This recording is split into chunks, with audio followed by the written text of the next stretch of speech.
Grayson, have you seen this movie? It's called Dead Poets Society.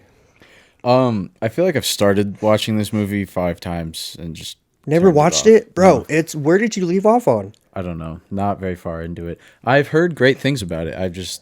The setting has been wrong for me to finish the whole thing. It's such a great movie. And honestly, after watching Fact this like it's a movie, mushroom trip or something. yeah, The setting's all off, man. This was a bad choice. after watching this movie, I just spiraled into like a whole existential crisis. And I Don't just lie, you were already there. I was, but after watching this, it made me question a lot of other things going on within my own life and, how I can navigate certain stuff. So it was, And then they dropped the Epstein files and things got really out of hand. I know, They sure did. it was tough. But this scene really, really resonated with me. I've watched this scene many, many times before watching the movie, and that's how I got put onto this movie was from this specific scene. And I was like, man, that's so true. And Collie, if you would be so kind enough to give a little rundown of the movie and just give me your movie review on this, like you do. All right, so there's an Ivy League prep school for gentlemen, and this school is built on a culture of very strong traditionalism, and it is very conservative and restrictive, but it goes on to make very successful men. And the story focuses on a group of young men who are in a gang of friends, a gaggle, if you will. Gaggle. And there is a new teacher introduced to the English wing, and his name is Mr. Keating. And Mr. Keating is a very unconventional teacher. On their first day, he tells them to start ripping pages out of their English book. And they were all like, this is all wrong, Mr. Keating. I can't do that. And there's like one kid who won't do it, and he just makes him do it anyways. So Mr. Keating's focus is on breaking the indoctrination that these boys are subjected to, that kills the child inside, the creator, the artist, Yeah. that is subject to the machine of life and what society and their family wants of them. So there's a lot of pressure on these kids. Mr. Keating is discovered to be in an old society because he's an alumni of the school. He is, how do you say, confronted by this group of boys once one of them finds this poetry book in the library, and it's written in, it says Dead Poets Society, and it's written signed by Keating. So they're like, what's the deal with all this? And he's very very not anonymous, he's very, I keep forgetting all these words, he skates by it a little bit. But he explains how there's this old cave nearby where the Dead Poets Society used to meet and share poetry. And he explains the beauties of life, the tenets of life, like romance and adventure and travel and love, the things that keep us alive and what makes us human outside of the machine that men are created to be. So he encourages them to reopen the Dead Poets Society, and they start this meeting, and they become very adventurous and are coming against the status quo of the school, which becomes very problematic. Yeah. And the higher ups are suspect of this, but they can't put their finger on it until one of the young men, he joins one of the school plays, and his father is furious, and he says, you will drop out of that play immediately. Keating tries to encourage him to speak to his father, and I think this really speaks to the plight of men, where have you told your father how you really feel, how acting makes you feel alive? And he's like, no. And he's like, just try to talk to him. So the young man goes on and says, yeah, he said I could get back in the play, but he's not going to make it. He goes on to the play. His father's there unexpectedly. He does amazing in the performance. He's the star, gets a standing ovation. And he is promptly revoked from the school by his father and taken home immediately after the performance. And following that is a great tragedy involving this young man, his family, and is brought to the school. And Keating is ultimately blamed for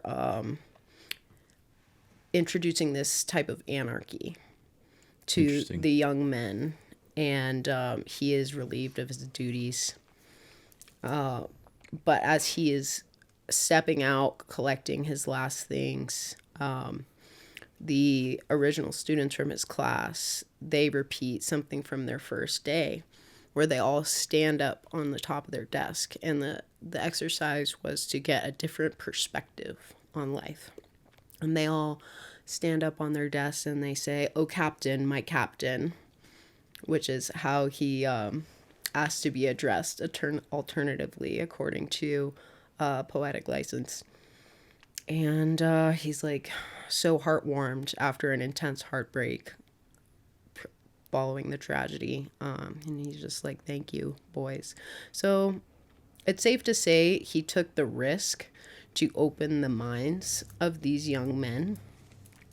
And, you know, someone was very hurt in the process because they were submitting to the will of the patriarchy. You know, the patriarchy is very firm in tradition and imposing the way that men should have to be.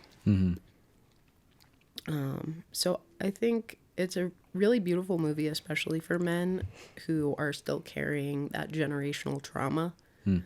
And it's so important to keep creativity in your life, to keep you alive during the daily grind, you know, or else that's all your life becomes. Yeah, it was that's a great breakdown, by the way, from start to finish. That was awesome.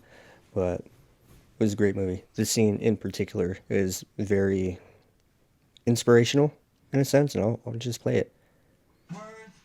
Let me go to the sound. I love Robin Williams. He's so funny. He's hilarious. Yeah. I love watching his blooper reels. Like, Mrs. Doubtfire had so many blooper reels, they could make like a rated M movie and a rated R version. That's funny. And Derek, which one was it? I'm at the sound. External headphones. Where's that at? Go down. There's one interview where he's Right there, talking right? about Cool. being in the sound studio, and he kept going off script and making all the other voice actors crack up. And so What? the producers kept Okay. getting pissed because he's wasting airtime that costs money. And Here it goes. he brings that into the first scene of Mrs. Doubtfire. I can't hear it that good. Like 19th century literature has nothing to do with going to business school or medical school, right? Yeah, I turned it up on the keyboard. Mr. Hopkins, you may agree with them thinking, yes, There we go. we How's should that? simply study our Mr. Pritchard Better audio? and learn Yeah, our rhyme but and will you meter turn and on the go quietly captions? about the business Yes. of achieving I'm a captions girly. I am too. Oh, ambitions. Wait, but we should start it over. Interesting. they're in. Yeah, Interesting stuff going on. yeah. I don't know what the subtitles are in, but Anybody tells you That's Sanskrit? words and ideas can change the world. that's hilarious. Yeah.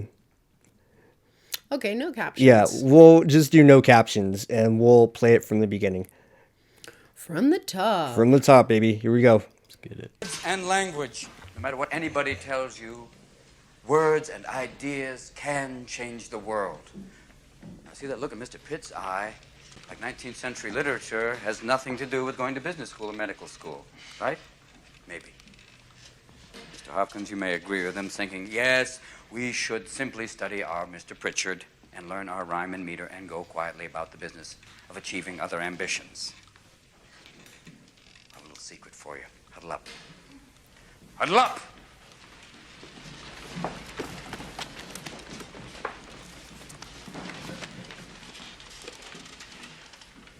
We don't read and write poetry because it's cute. We read and write poetry because we are members of the human race. And the human race is filled with passion. Medicine, law, business, engineering, these are noble pursuits and necessary to sustain life. But poetry, beauty, romance, love, these are what we stay alive for. To quote from Whitman, "O me, O life of the questions of these recurring, of the endless trains of the faithless, of cities filled with the foolish, what good amid these, O me, O life?" Answer, that you are here, that life exists and identity, that the powerful play goes on and you may contribute a verse. That the powerful play goes on and you may contribute a verse.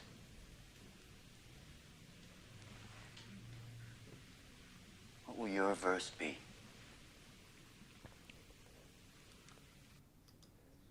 What do you think of that, Grayson?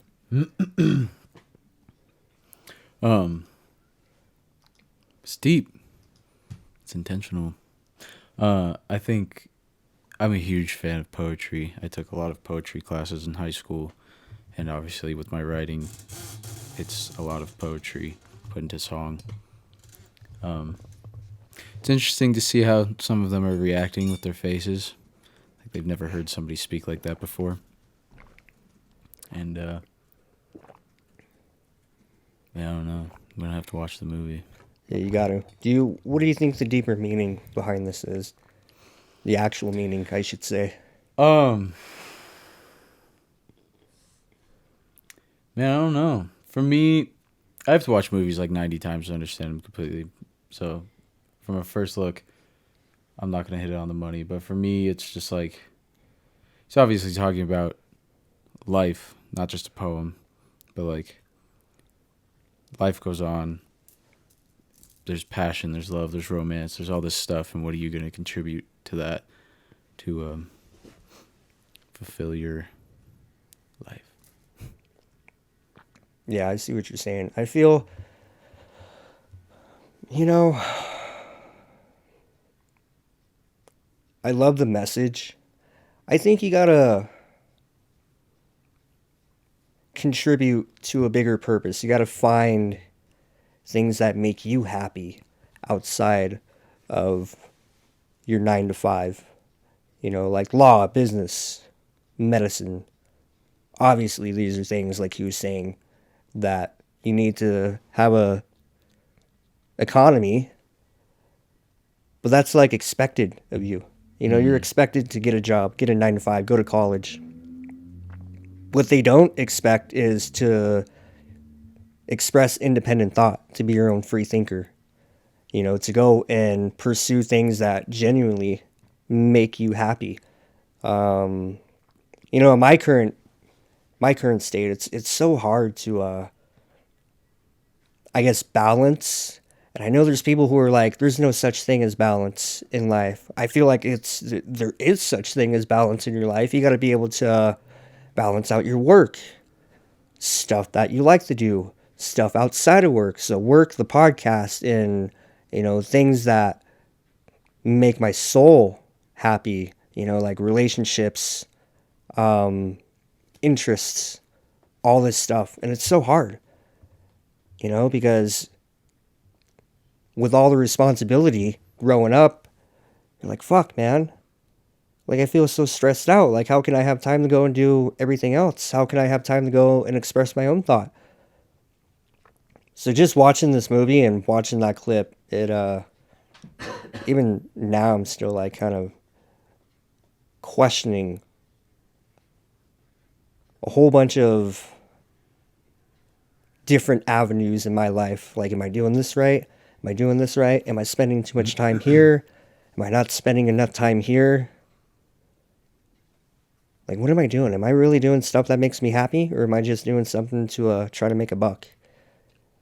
You know, that's kind of a little bit of my thought process and what I took from it. So I feel like it's an ongoing discovery, and you're always going to have these thoughts, and you're always going to question for a deeper purpose, and try to find more meaning in your life in some way, shape, or form, you know? I think a big thing, you said time a lot in that little spiel. I think a big thing that a lot of us focus on is clock time. And I can't remember who said it, but I was in a philosophy class, and the teacher was speaking on clock time and how it's a prison. And I think with a lot of the things that you were hitting on right there, we just feel like we're running out of time constantly.